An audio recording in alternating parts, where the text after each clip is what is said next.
Let's go. What's up, everybody? Welcome to Binge Town TV. I am here with Paul and Brian, my lovely co-hosts, for our brand new show we're covering on Peacock, Vampire Academy. This episode, we're covering episode 5, Near Guard, Far Guard. But I was reading some articles, and I wanted to read you what I read in one of these articles because it's great. So I'm going to do it at the top. Okay. This is how they explained it. Fairy tale opulence and elaborate social rituals of Bridgerton and the class revolution themes of the Hunger Games. Sorry if something just popped up. Toss in warrior class a la the Dauntless from Divergent, add a light sprinkle of Harry Potter's boarding school shenanigans, and just a dash of Game of Thrones' endless power struggles, and you might cook up something like the Vampire Academy. and then it goes, if that sounds like a lot to cram into one show, that's because for better or for worse, it is. And I was like, they're not wrong. No, it's great explanation because there's so much happening. It's only episode 5 too. It's crazy to see how much source material there is and how long this could go. So I just am so in. I keep enjoying it ever more and more, and I it's vampire stuff, right? How could it go wrong? We love that stuff. Yeah, and that's kind of what I've been saying. We've been saying is that it's taking a lot of stuff from general fantasy lore and bringing it into the vampire lore, which honestly has been very saturated and done to death, but it's making it feel fresh and new. And if you had told me a year ago, dude, you are going to love a show about vampires out of high school, I'd be like, get the fuck out of here. Yeah. But, you know, the show is kind of like, you take a bite and you're not expecting much, and then you like bite down and you're like, oh damn, that's got some like very complex nodes here, you know? It's just, yeah, it's a good show, flat out. It is just a good, entertaining show. Well, listen, there's 6 books, and they attempted to make a movie out of this in 2014, which I'm sure I'll watch after we finish the season just for shits and giggles. But I don't know how they would have ever fit all this lore into a movie. Like, this is 5 episodes in, and we're just scratching the surface. And this episode is the jump off. Like, we are about to dive headfirst into the rest of the season and just let's fucking go. To speak to the movie, I think the movie was only covering book 1. My roommate, I told him to watch the show, and then he was just like, wait, didn't they make a movie? So he went right to the movie and watched that. And apparently it only covered book 1, and they left it open-ended for more movies. We're talking too much about the movie. Yeah. I mean, it does star Zoe Dutch, which is like, she's an A+ actress. So yeah, he said the same thing. It's good stuff. I'll watch it eventually. But how good was this episode, guys? How good? I screamed at I'm watching it alone. I should put that out there first. Watching it alone and screamed at my TV like 3 or 4 times. Some good screams, some bad screams, some no, what the hell are you doing? And it was just extremely entertaining. Like you're saying, the Hunger Games aspect to it. You know, we talked about the anime Chunin exams from Naruto. Like we were getting those vibes from this. It was so much happening in just like 1 hour, and really completely shifts where I thought the show was going to go from after episode 4 to now where I think it's going to go after episode 5. Yeah, it's the best episode so far through the 5 episodes. And I think you put it pretty well, saying this is our stepping off point, our jumping off point, whatever, and quite literally for Sonia. But yeah, this episode was a game changer. I didn't think they were going to start like killing off characters. I mean, this episode made me feel some things. Like Paul said, he was screaming at his TV. I was like genuinely concerned for some of our characters, and I did not think I was capable of making those sorts of like emotional attachments this early on, but I'm really rooting for our characters, and I am scared when they are in peril, which 5 episodes in, that's a really good sign for this show. Yeah.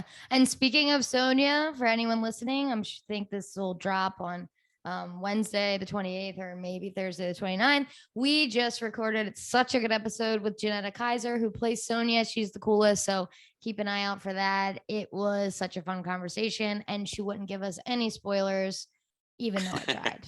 Even though I tried. Tried your best. All right, you want to jump in? Yeah.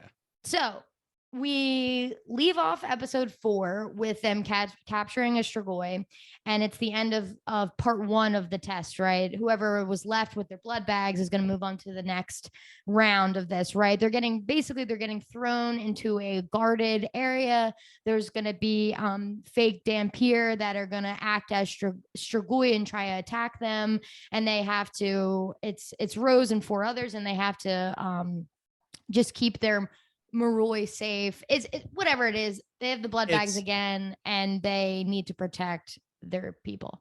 Yeah, it's deliver the payload. They're putting them through a simulation to protect a Moroi, and Alberta is the one like laying out the deal. She tells Rose that she is going to be appointed team leader, so she gets to call the shots. And Meredith has like a snarky comment about, "Oh, if you wanted us to live, why'd you do that?" and make her the leader. Whatever. We love Meredith. We do. But yeah, so that's kind of what we're dealing with in this episode is Rose leading this small squad of 5 novices. Only 5 novices made it through the benchmark test. So or are we still technically in the benchmark test? This is part 2 of the benchmark test. Yeah. Whoever survives will get to go on the royal tour. But if the Moroi were to be popped, then no one would be on the royal tour. And let me just tell you again, I mean, I know this whole episode was about them. The Guardians do it for me. They are like by far for me the most interesting part of the show, besides maybe Sonya's like obviously the spirit and her going dark is obviously sick. But the Guardian, the group, them like dicking around all episode and being buds but being like tough ass people is so cool. It was doing it for me. I love the banter. It was good stuff. The one Guardian who was assigned the role of Moroi, he killed it because they're walking around. He was like, "Oh, I'm tired. Let's take a break." Like, oh man, it's just that you wouldn't talk to Moroi like that. Like, watch your mouth. Just like he totally embodied, and it's almost like making fun of it too. He's exaggerating it, but I liked it because they are going to have to deal with snobby Moroi that they are protecting. So they absolutely crushed it. And I don't want to jump too far ahead. I'm not exactly sure how much, but I loved the fact that Rose read the rules. She knew what she had to do. She knew what she couldn't do. And when she was like, "Hey, our blood packs can't be popped, but what if we just fucking hid them? Can't be popped. No rules against that." And I love that. I love thinking outside the box. It reminds me of Taskmaster. If you guys ever watched that British show, it's just a genius move. Yeah. To speak to that though, I wish they didn't just pile them up right in the open of the place where they were told to muster, because Mikhail found them immediately. So yeah, could he like? What if they just like popped them and were just like, "Hey, we didn't even need to attack you, and you all failed." I wish they just dug it up a little bit. Just dig a little small hole and put them in there, and you'll be good. Yes, I agree. I like that Rose was thinking outside the box, and she's starting to become kind of a leader. And this is a good point to give all of our novices names. We already know Rose and Meredith. The 3 guys that we're going to be dealing with are Eddie, who is playing the Moroi, the redhead, and then the 2 other guys are Herc and Dean. R.I.P. So Rip Herc. Yep. Dean gets saved. When they take their hoods off in the beginning of this episode, I'm like, all right, it's going to be all the usuals, right? It's going to be all of our Guardians. And when it's not, and when they showed some like other guys, some scrubs, I was like, fodder. Like, you're dead. Something's gonna go wrong here because you're not a main character. Yeah. I was really upset that there wasn't like a 15-year-old prodigy that made it through the ranks and was just like chilling there. I was hoping for it, but whatever. It's supposed to be a hard test. That also really poses a weird question because we know they're young, but what are they supposed to be? 18 minimum to be a Guardian, right? Because they were talking about moving it back to 16. So we're assuming you can enroll when you're 18, but some of these Guardians are probably like 22, 21? Or do we still think they're like... I don't know. I'm thinking they're under 18. I'm thinking they're like 16 or 17. The novices, right? Yeah. I think like 17, 18, most of them that made it to this point. The people that are in the Guardians, they can be whatever. They're just like adults. Yeah. Okay. If that's what you were asking. Yeah. Yeah. The age group with this Guardian squad, so hard to tell. Yeah, because they're all just beautiful and vampires don't age a lot. So, that's what we're working with the Dhampirs. But let me move us to the most frustrating scene of the entire episode. This Strigoi handler in the giant armored truck. First time seeing a Strigoi, dude. Do you not know that they're dangerous and stuff? Yeah, I remember my first Strigoi. Yeah, for real. And also, he yells to someone in the truck, okay, you can release him or let him go. So, like, why do you seemed like there was another Dhampir or like good guy there? So, like, how was he just like, oh shit? Yeah, it is a plot hole. But you got to advance the plot somehow. The Strigoi gets loose. So what was supposed to be a controlled training scenario, releasing the Strigoi, becomes anything but. One Strigoi gets multiplied into two, and we see later on more and more. So, this is our episode. It's funny. Because stupid me, like I was so enthralled by the moment of being like, fuck, that he got turned or that he got that I forgot that Strigoi was going to turn him. So Alex, my girlfriend, who for listeners, not for you two, I know you know her, she comes in and out and watches the episodes with me. And we were watching late last night and she kind of like sighed at around that part. Mm-hmm. And because I think I was like, oh my God, like, stressed about it when they showed that he's too a Strigoi.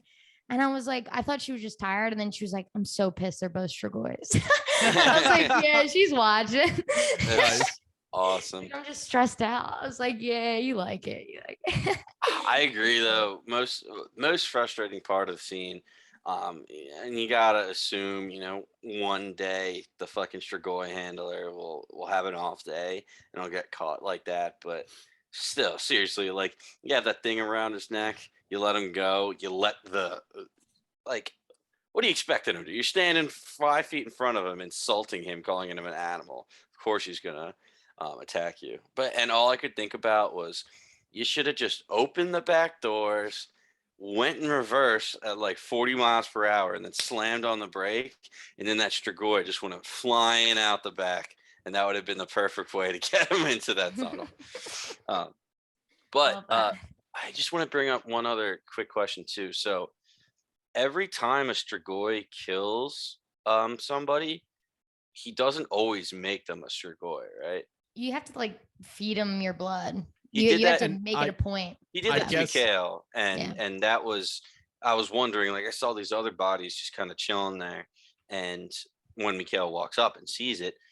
So I guess unless we see them actually, feed them their blood, we assume that Strigoi just killed these other Guardians. Yeah, and my first question was, why didn't he go for 4 and just turn all of these guys? Because then they really would have been in trouble. I assume off screen there was a fight, and the Strigoi was so concerned with just like trying to take them out and kill them. I feel like you have to ingest the Strigoi blood while you're still alive, and that's why he was able to single out Mikhail and get him, but not the others. I like that. I can understand that. So when Rose is walking with the whole crew, and gets that kind of vibe, like that bad feeling that there's a Strigoi around, and she asked Meredith, like, "There's wards up, right?" Do you think that Rose is just really a really good guardian with great instinct? Or do you think that Rose has something special about her? Like her being able to feel Lissa that intensely is unprecedented. So do you think this is also part of that? Or do you think, what do you think?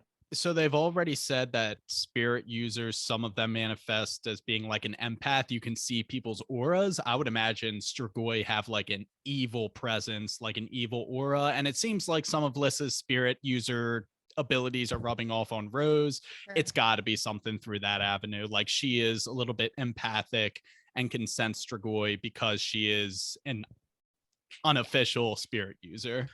Yeah. 2 questions. One, I already forget. Okay. Never mind. Two. Two statements. One, yeah, Rose has some supernatural ability. It's so weird because it seems to not only be with Alyssa. I mean, she's connected to Alyssa, but she also has this weird understanding of her surroundings, of a threat level. It's almost like Spidey senses in a way. And two, which I just thought of when you guys were talking about that, we don't really know of any other Dampiers that have these powers, right? Everybody who has powers is a Moroi. So, what are the chances that Rose is actually a Moroi? We don't know her backstory too much, but what if she is Moroi? Some scandal happened, and they're all like, "All right, well, we can't throw her to the wind, so we're gonna jump her into these Guardians." I mean, the dad has only been used in a throwaway line. She was just like, well, my mom is Janine, a badass, and my dad, who knows? So complete mystery there. Anything's fair game. The only thing that would go against it is her eyes. Like, if she can do her eyes or can't do her eyes, then that means she's not one. But I was fully on board with what Brian said about she's kind of she's Kirbying some of Lissa's powers by being connected with her, basically. But that's cool. I like that, Paul. I'm kind of in on that too. I like that she could possibly be, because maybe Janine's a badass, right? Like, she's the best Dampier there is. I don't doubt that she's just kind of, she knows she's not the best mom, and she's kind of like, okay, you go be a good Dampier too, like whatever. She's kind of being like the tough love mom. Or it could be like it's not really her kid or something like that. Something interesting where it might not even be her lineage. Exactly. The only reason I don't think that is the case is because one of the main themes of this show, this story, is the class system and how unorthodox it is that the royal Lissa is BFFs with the Dampier Rose. So I feel like if they throw the wrench in that, oh, you've been a royal all along, that would kind of be counterintuitive to what they're setting up, but completely on the table. I like it. I don't know. Should we talk about the scene where we see Jason, aka Andre? Yes, we should hit it. Yeah. Why can't my boy show his beautiful face? Just normal, beautiful face, not completely cut up and blood everywhere. They just gotta get him in the makeup room for like an hour and a half before they get him out there. It's so upsetting. Sorry, I had to get that off my chest. He's still 100. What's upsetting is he's 100 times more handsome than a lot of people with just that face all fucked up too. Than everybody, I would say. True. Except you two, of course. Well, yeah, present company excluded. But yeah, Lissa is looking at this old tablet of Saint Vladimir, just investigating her whole spirit user powers. But we have this awesome scene where Andre, aka Jason Diaz, or Jason Diaz, aka Andre, is just like, it's like a drug, the search for answers. The darkness will always find you and twist away at your insides until you remember. Great acting there. Yeah, very passionately delivered. But yeah, that's our boy, just reminding her to remember. And she's just like, what do I need to remember? Classic Neville Longbottom remember all situation. I know I forgot something. Don't know what it is. I love that. Andre is her remember all. Is basically what we're getting at. Pretty much, yeah.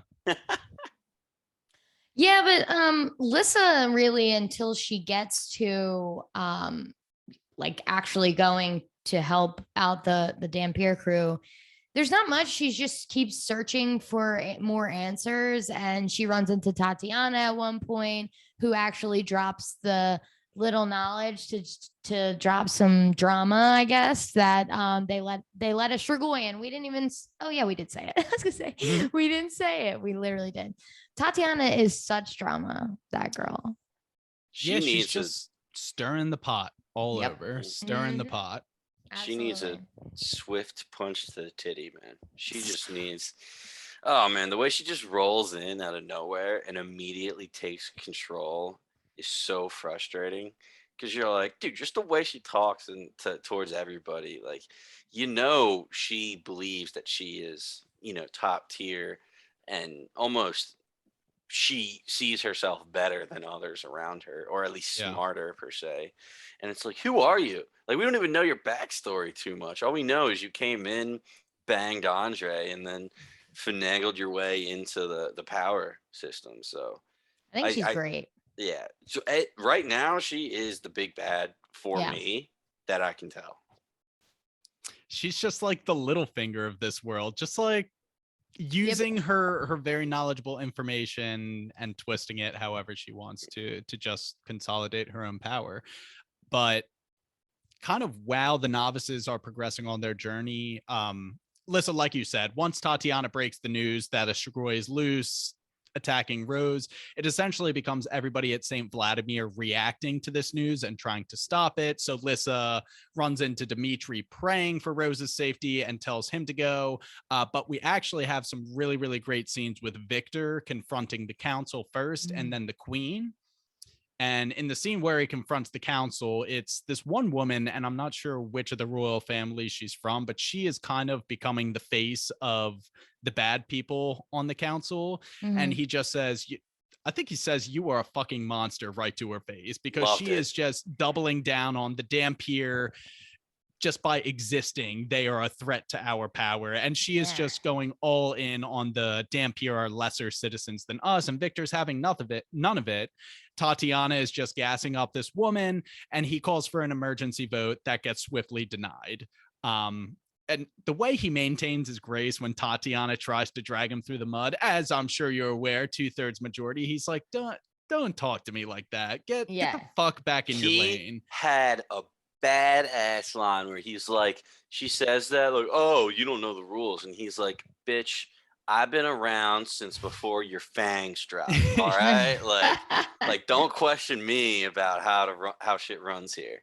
And that one chick, I can't remember her name, but I just refer to her as the Professor Umbridge of the I council. know exactly who you mean. Because I'm just like, what everything you say is so fucking self-centered. It's so revolved around like the survival of the royals, which I will say, last episode I was complaining how this council was bothering me because they're making the most illogical assumptions, but the more I think about it, the more you guys are right. I mean, what do you expect from these guys? They don't care about Maroi. They only care about the royal Maroi, let alone the fucking Dampier. So everything they're thinking is just continue to make sure that the top of the top are safe, and they don't give a shit about anybody else.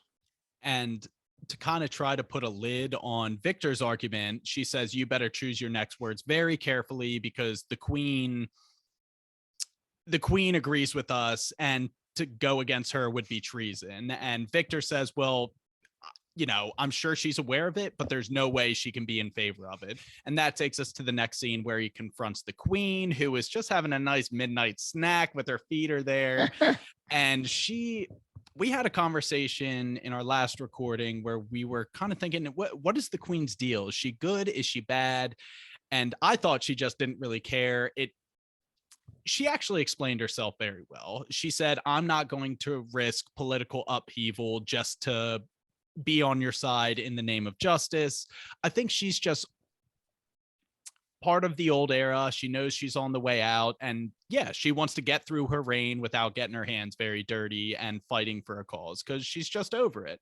And that's what she tells Victor, but then she gives him the ultimatum. If you want to do something about it, maybe you should run for the monarchy. ... Wonder what happens there. Well, what we haven't mentioned is he has a terminal illness right now. So like he can't at this point. Obviously, by the end of the episode, that's already solved because he has the most badass entrance of all time into the end scene. But yeah, that was fucked up. And Mia and Sonia were not about that in the beginning. And Sonia wants to cure him. And they're like, absolutely not. It'll take too much of a toll on you. But our girl Sonia, she don't care. Yeah, just to clarify, last episode we actually thought he was poisoned because he just kind of collapsed. We did learn, terminal illness, and they really don't know how long he has. He's assuming not that much. I mean, he's really hurt now. The episodes are occurring more and more frequently.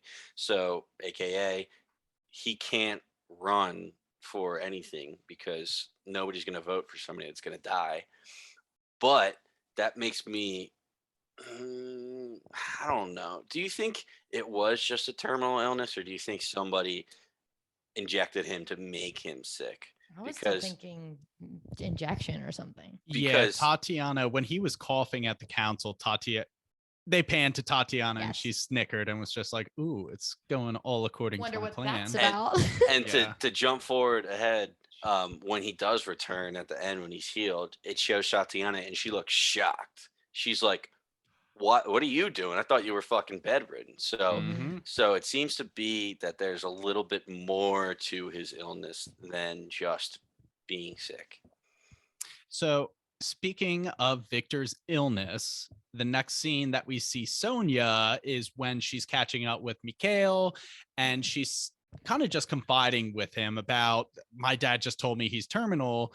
And then they also clear the air about last night. And Sonia is so guarded. She says, I'm sorry. I'm sure it was intense. And Mikhail, being just, Prince Charming to her, says, "No, I don't want normal. I want intense. I want you. You're like everything I've ever been looking for." All of our hearts collectively just like swell to 10 times their original size. And then he just swoons her singing old Maroi opera, like as he walks away, flips his dagger. Like, this dude is just the best. And I've watched this twice. In my notes, my first watch through, I was just like, this is going way too well for Mikhail and Sonia. Like this. I was saying, like, it's a favorite couple all time. Everything in there, I like Rose and Dimitri, but fucking Sonia and Mikhail are just two puzzle pieces meant to go together. Absolutely beautiful. And did us absolutely dirty. Oh, I fucking hate it. Fucking hate it. And even Mikhail with the handshake with Lissa, the little foot thing. Or was that Rose? Love it. It was Rose, yeah. It was Rose, sorry. So it was basically, they were like to Rose. I'm pretty sure it was the scene, like I forget what. Oh, Rose was like bitching Jesse out. I don't know if we talked about it, but they were like, "Listen, we know they're annoying, but like, can you just calm down? Like, we're not mad at you, but we get it. But you gotta like put on a nice face." And they do that foot thing, I think. But I think they also do it in this episode. It's so cool. A nice little secret handshake, low key, so nobody can see it. Brian's like, they did not do it last episode. You fucking liar. Yeah, what? No, they definitely did do the foot thing before.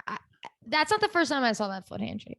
They did it in episode 1. I know for a fact. Oh, okay. Well, I made it up, but that moment was still good when they told Rose just chill, because that was them like coming together as like, Dan Pierce stick together. We get it. Maroi are annoying, but especially Jesse. Anyway, forget I said it. Yeah, that one went right over my head, but I'm sure someone listening will appreciate that. Right? And make that up?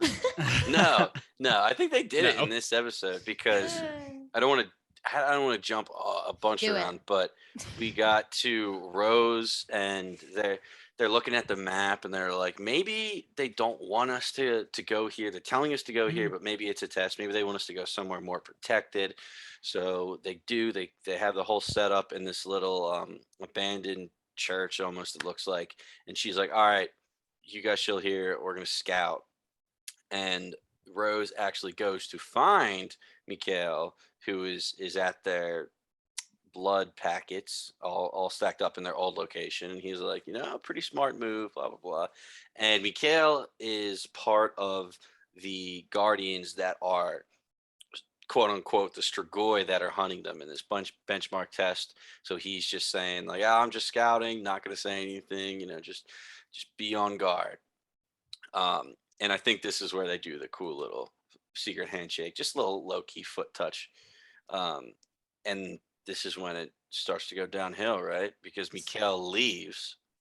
He goes back to his old Guardians, and then a bunch of dead bodies all strewn out, and he's freaking out. So right before this, Victor goes to Alberta and Dimitri. Yeah. And it's like the council has approved live fire. He's fucking losing his mind. And Alberta is like, I know, but our girl is just a good little soldier. To be fair, she said, yeah, I know, as of 15 minutes ago. So they thrust it upon her. But in that 15 minutes, she decided to go along with it. So listen, that's one thing, right? Dimitri is losing his mind, but she tells him to stand down and he's gonna listen. And of course, he does not once Lissa gets a hold of him. But I can't believe that they didn't tell the Astro team or whatever they were called. Bravo team, because of course they're not going to be on their guard. They're in a worded like school area. Yeah. Why the fuck would they be looking out for a Strigoi? That's insane. That is absolutely fucked up. Totally agree. Totally agree. Good God. They're like, how do you even know the Strigoi is going to go to the kids and like not exactly what you're saying, the Bravo team? Like Bravo teams are sitting there ready, doing their own planning, and they're not expecting this shit. So many big flaws, and we'll get to the end council scene because the fucking hoity-toities are like, oh, it was a success. It's like, no, it fucking wasn't. Yeah, so yeah, I agree. Total nonsensical bullshit from not telling the Bravo team. Yeah, absolutely. But yes, R.I.P. the boy, Mikhail. That's devastating. That man is handsome and such a good dude. He was so sweet to Sonia. We talked with Janetta, and obviously she's devastated as well about it. She said he was such a good scene partner, but like he took this girl who was like wounded and everyone kind of left alone, and he treated her exactly right. Like he is one of the absolute goats, good ones. And we had to lose him. But can Sonia carry a Strigoi? That's what we're saying. That's what everyone's saying. That's what the people are saying. We're hoping definitely, because oh man, I'll just say off the bat, this was the biggest scream I had at my TV. Me too. Was Mikhail was getting bitten. I thought he, hopefully he can fight him off and then run and join the other group and help fight with them. Nope. He gets bit, turns immediately. We see the Strigoi bite his wrist to get the blood in his mouth. Extremely reminiscent of Midnight Mass and how, that angel, turned people. So it really set the bar, though. This is where it was like, okay, this show is very obviously political. It's obviously, TVMA. We saw some boobies, good stuff. We didn't see boobies. We only saw butts. Tatiana had full clothes on. No, Alex. What's Alexander? Who's the hoity-toity rich dude with the car? Jesse. When he was her girlfriend. Yes, the first time. His girlfriend? Yeah. I don't remember a single boob, and I think I'd remember. Well, I understand. I might like boobs more. So, are we gonna have a boob competition? So I don't know, but I thought we did. Point being, you can have all of that, and it's still like there's still something missing, and it's Luke's favorite thing, and that's risk of death. Main characters or side characters, very reoccurring characters. If they can die, that sets the stakes so much higher. The story will completely shift just from characters getting along to holy shit, these kids might not survive. So I loved that. I hated it that Mikhail died, but it in retrospect is going to be a great turning point for the show, saying, okay, shit's getting serious now. We're not introducing these people just for you to fall in love with and enjoy watching. There's going to be some heartbreaking moments. Yeah, fully agree. And kind of around the time that Mikhail is getting turned away from, that's happening in a different area as Rose and the novices are at, Lissa and the carload, Jesse Zeklow's car full of young whippersnappers is arriving on the scene, and it's good cast of characters, actually. So we got Lissa has recruited Christian, Jesse, Mia, and Mason all to help the cause and try and save Rose and the other. I'm starting to like, Jesse sucks, but a little bit of comic relief, like how just like avoidant he is of his responsibilities. He does kind of suck though, but Yeah, the scene with Meredith, he fucking sucks big time.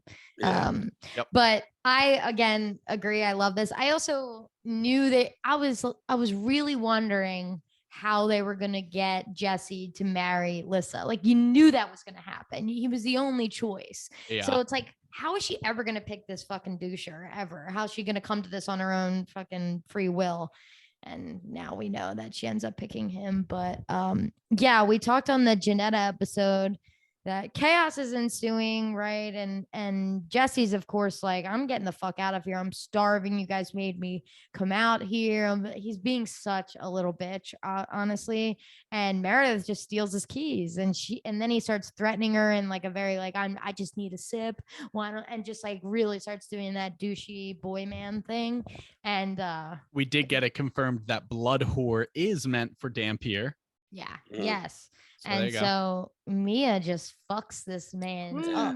And she That really was like triggered her. intense. She wouldn't have gotten out of that unless Meredith like coaxed her back to reality. I feel like maybe Mia has some darkness in her as well. Yeah, and there's gonna be, well, I hope not, but it seems like there's gonna be some serious repercussions from that because he stands up and he's like, "Oh, you just assaulted a royal. Like, do you even know what that means? Like, you're done. You're done." So I wonder if that's actually going to have repercussions going back into episode 6. It would be phenomenal character growth if he didn't tell anybody. If he just said that because he's caught in the spot, but if he didn't tell anybody because he knew of the repercussions and was didn't want any of that to happen to me, that'd be great. That'd be the start of his turnaround to being a good guy. But it's so hard because he's sitting there and he's like, "Yeah, I'm starving. I'm gonna leave. So I'm gonna go. You guys have fun." When he knows there are Strigoi just chilling in here. Yeah, but I mean, this is when the climax of the episode really, it's just absolute chaos. And they find Mikhail at this point, right? He comes like creeping behind that one guy, which was like honestly a sick. Oh, what Yeah. that was him. So Dean is sent to go call Herc back in to protect all the Moroi that just showed up.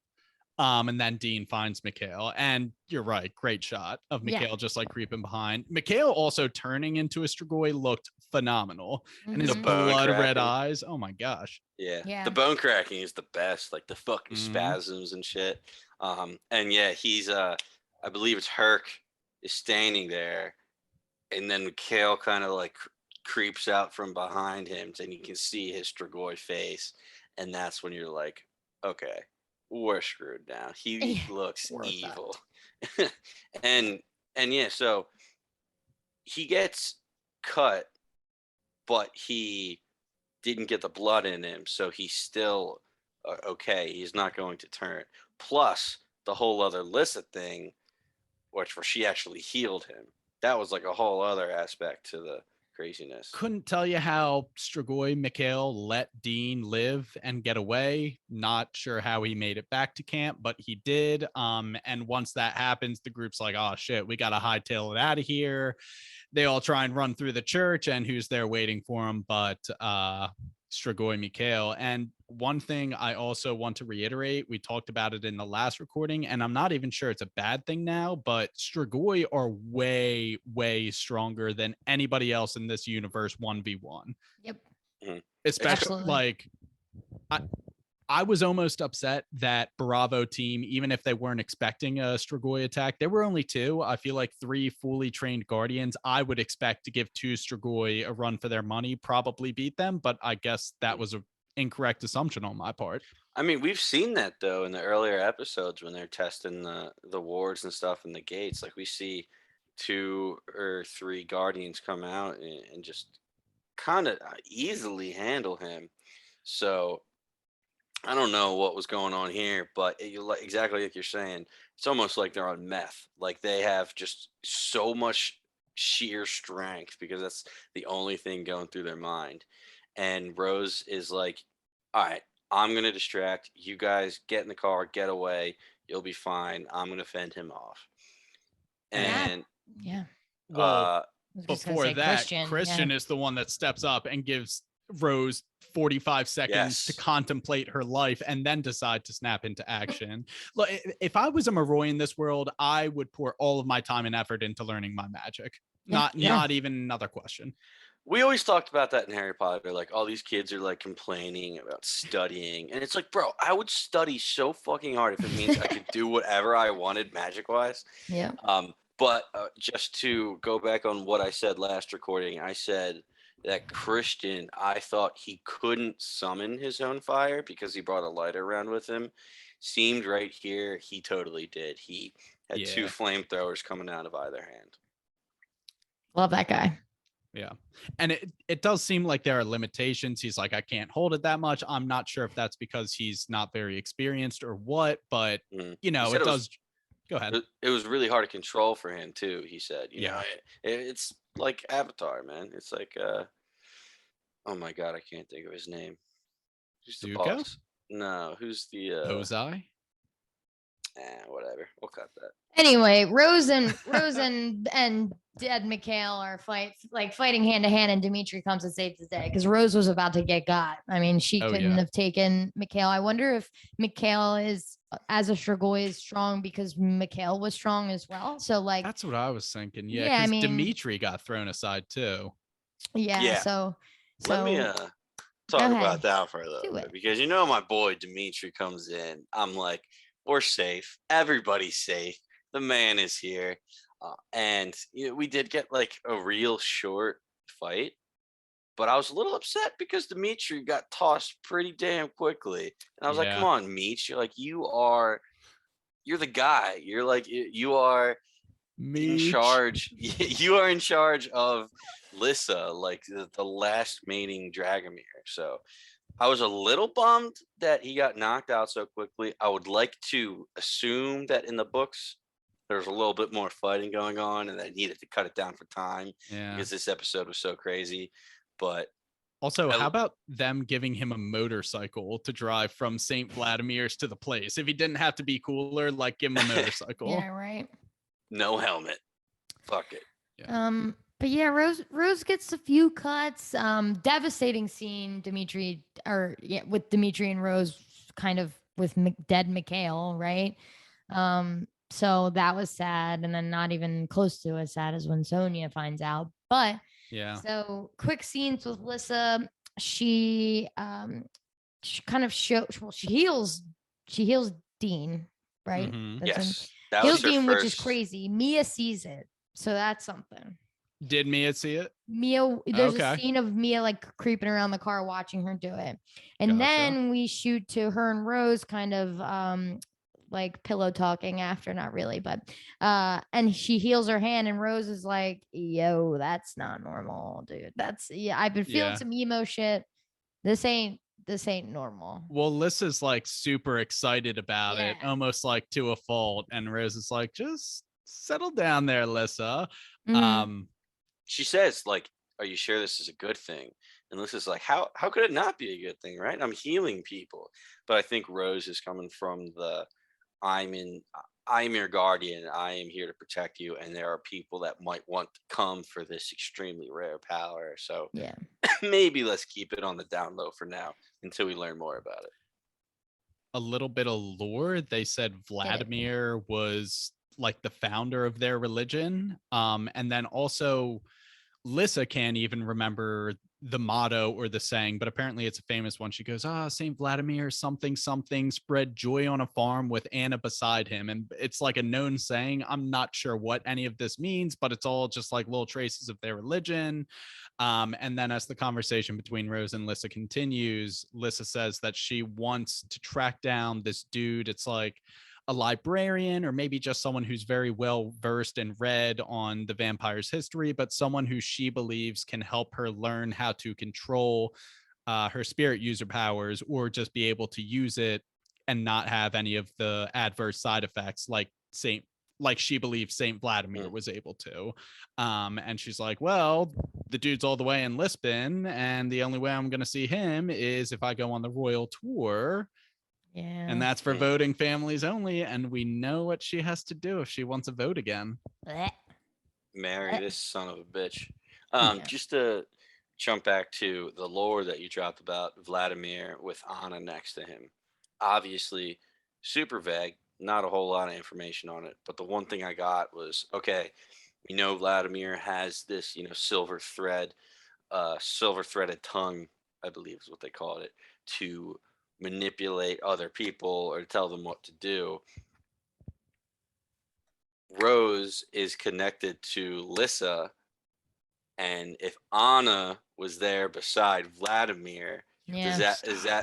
that mean their connection? Like, is it going to be Lissa and Rose is her almost Anna, if you will? I like what you're thinking here, Paul. Me too.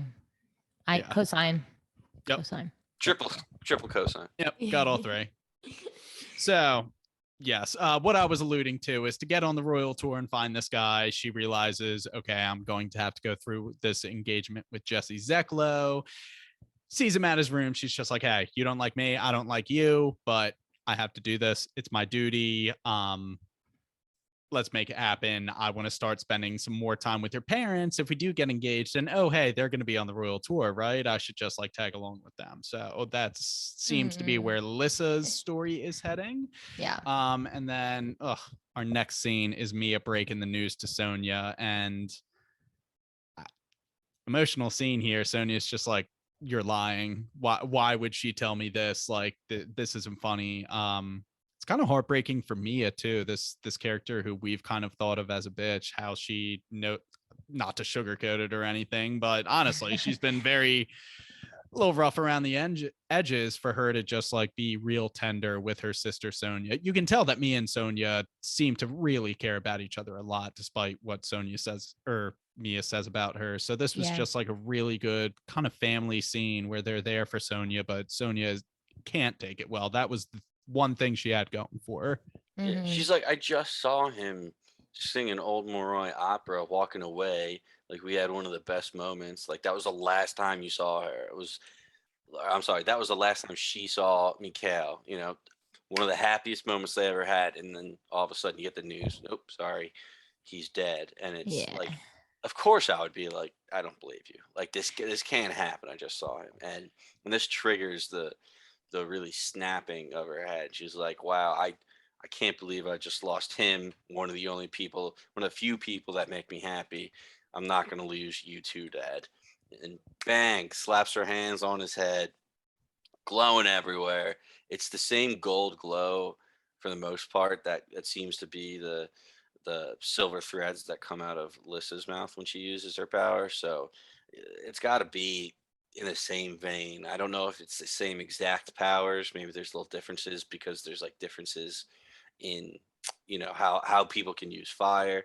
So I don't know if they're the exact same speed ultra powers, but Sonia's strong as fuck because Sonia went full black eyes, healed her father Victor permanently,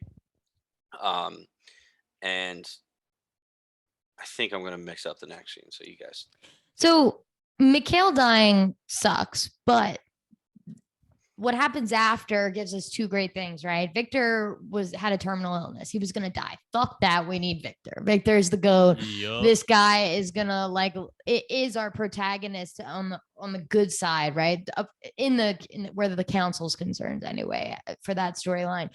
And two, I mean, Sonia devolving, getting dark, figuring out her spirit stuff is going to be fucking great. It just is. You hate to say it because you don't want to see someone really dark, but I mean, it's going to be really cool. So you hate to lose Mikhail, but it does trigger two really cool things. So yeah. I mean, Sonia walking up to the balcony, the music playing in the background is absolutely perfect. I mean, it's very subtle and almost sad, but then you get the upbeatness to it when Victor's walking into the hall. And to stick with Sonia, though, she's just distraught, walks to the balcony, stands up on the railing. And this is another time I screamed at my TV. I was like, don't you do it, Sonia. I fucking love your character. Don't you do it. And she did it. And I screamed again. That was the third time. I was like, why? And then the birds. You see the birds lifting her up. Birds. Don't know exactly what it was. We don't know if, she changed her mind halfway through and got the birds to save her. But my initial reaction to it was the birds won't let her die. The birds, for some reason, are like, you are too important to do this. We need you Hmm. to do something in the future. We know the plan, so we're gonna save you. And because we did this, then they all died or whatever. Because the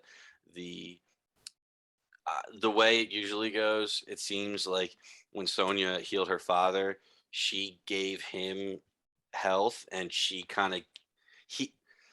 Let me It's say give this and again. take, opposite, Yes, like positives and negatives and stuff. yes. Yeah. Like Sonia is getting repercussions from this, so maybe Yeah. the birds helping out Sonia, and then Sonia gave the birds the bad part that killed them. Yeah. And No free then rides, man. yeah, should we talk about the Victor scene, because this was hype as fuck. Yeah, so a couple things we need to hit. The first one is Rose has to come face to face with the love triangle situation. She wakes up from a nightmare because that's like an every night occurrence now. She's like, oh my gosh. And Dimitri is there waiting for her. And Rose is just venting, oh, is this right for me? Like, why did I choose this Dampier path? And Dimitri doesn't sugarcoat it. He's like, yeah, this sucks. And then Dimitri is like, hey, I know that it was my duty to protect your best friend Lissa, and I failed my duty tonight. I put her in harm's way, but it was because I couldn't help but think of someone else above Lissa, and that someone is you, Rose. So it's everything out on the table. Acknowledgement. Dimitri's into Rose. Is Rose into Dimitri? We don't 100% know, because then we hear Mason calling from out in the hallway, and Dimitri just like bolts. He's like, no. So Mason now gets his moment, and Mason's like, hey, listen, I know that you passed the test. You're going to be going on the royal tour. Cards on the table. I've liked you for a while. Yeah. I'm going to be right here waiting for you when you come back. Whatever that means to you, I'm going to be here. God damn. Yeah. Starting to Yeah. like Mason a lot more. This was a yeah. good. I don't think anybody had a bad episode this episode. Maybe Mikhail, RIP, but like good episode. Still had a all great around. Yeah, I was a Mason stan from the jump. I said this in the Janetta episode. It's just so nice when both options are great options. That's the best love triangle you can get. Two really good options. You've got Mason, who's been pining after her for years, and you've got Dimitri, who's this like hot new, like really passionate chemistry type thing. And I don't care how it goes. I just hope it's fun along the ride. Are you having fun right now? I'm having so much fun. Oh, I with you hope- two. Kidding me? I hope whoever doesn't get chosen has a good conclusion to it. I hope it's not like he's heartbroken. I hope he's like, I understand. Or a second Because- love interest come in and kiss them. Yes, like Yeah. best case scenario, Rose clones herself, and then I wouldn't love- put it past Vampire Academy. Yeah, here we go. And then both Mason and Dimitri are happy. So that will bring us to a closing scene. We have Tatiana speaking to the council, spinning her webs, Please stand up for this one. just trying to spin the narrative. This was a resounding success. I know we had losses, but I don't even know what mental gymnastics go into calling that a success. Idiot. But while she's in the middle of it, the council is listening. We have Victor Dashkoff just strolling on in, wearing his bright red coat like Tiger Woods on a Sunday at the US Open, wearing his red polo. You just know Tiger's going to win. You just know that Victor had something to say to this council. And He Paul, is take it over. walking. He is walking with confidence, and he's fixing the cuffs of his sleeves. He's like, all right, I know I'm a beast. I know I look good. I cannot wait to drop my nuts on this table and tell them exactly what I'm going to do. So he walks in, everybody shuts up immediately and looks right at him. And he's just saying, I've tried my best to do what I thought was right. I realize it's never going to happen. So I have come to the decision And this is me officially announcing my candidacy for Monarch. And he puts out his hands and the mic drops. Every man watching get erections. It was just so badass and so cool. And he nailed it perfectly. And panning around the table, we see the Queen, we see Tatiana and Professor Umbridge. Tatiana looked pissed. Professor Umbridge looked absolutely concerned, like, oh, that's a problem for us. And the Queen looked very interested. She was like, it's about damn time. Yeah, good for you. The Queen is so hard to get a read on. We were talking about whether she was good or bad last episode, but I don't think she's either. I think for the most part she's good, and she knows her limits. Like, she's a queen, but she can't just snap her fingers and anything happen, because that will cause political outrage. So I like that she's kind of, saying, hey, Victor, why don't you run? It's been a while. Why don't you run and make a difference? And he finally does, and she's like smirking, like, all right, here's big dick Vic. We're gonna get somewhere. Nice.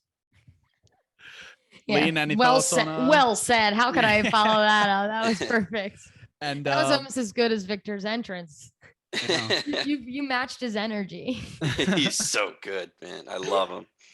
And to take us home here, we have Lissa breaking the news of her recent engagement to Jesse Zeklo to Christian, and just saying, yo, it doesn't change how I feel about you. I'm doing this because of my duty. And Christian's just like, why does it feel like you're breaking up with me, even though you can't break up with me because we're never together? And they're gonna bang. I said a bang, bang, bang, and a bang. And sure enough, they do. Woo! And now we have this montage. We already covered how Sonya ends the episode with jumping off the tower and getting caught by the birds. But we're cutting between Sonya, Rose at the training ground, just like releasing some of her pent up rage, and then Lissa banging Christian. All of their eyes are kind of flashing black. I'm not sure if because they're spirit users, and spirit users are so few, that they're connected somehow between all three of them, or if it's just like Sonya had her eyes going black at the same time where Lissa and Rose were simultaneously doing it. Either way, we got at least two confirmed spirit users plus a pseudo spirit user in Rose, and they're all going off right now. Yeah. I was so sick when Rose's eyes went black. Yeah. She's like post just like happy in the bed, look in the mirror, and then just completely dark pupils. And it's weird because is Sonya with her eyes getting triggered black triggering Lissa? And because Lissa is eyes are black, I'm sorry, let me try that again. And because Lissa's eyes are black, everything that happens to Lissa, Rose can feel. So is that why her eyes turn black? There's so many questions. We don't know if they're all connected or not. I would bet that Sonya's doing her own thing and just use so much power on Victor that her eyes are going black.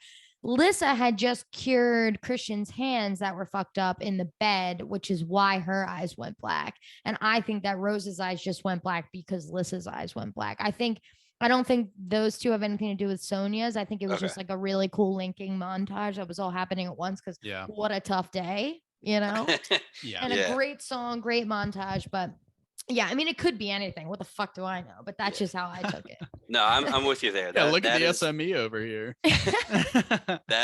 I'm with you. That is the best guess of what's happening. Yeah.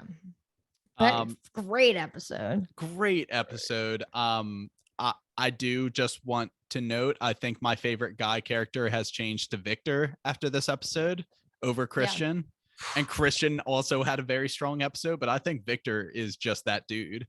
I don't know, man. I'm a Dimitri stan, but the way I was talking about Victor, I had to stand up. He's still standing. So yeah, I need to see the rest of the season before I can make a final mark about who's my favorite. True that.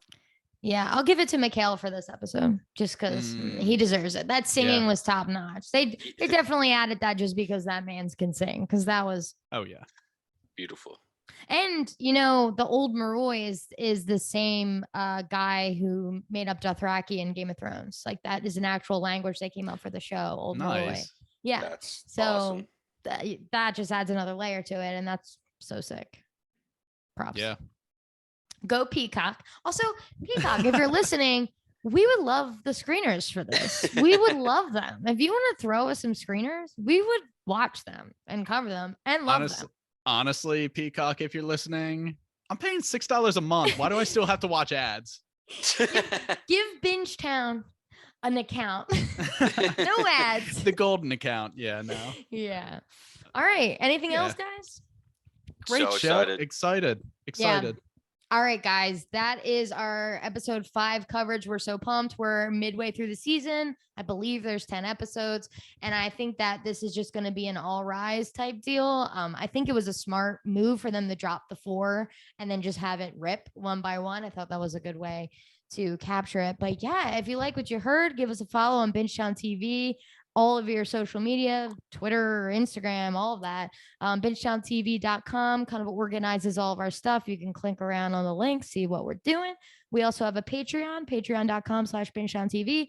Talk about complete nonsense. It's great stuff in a good way. And then things we're covering right now.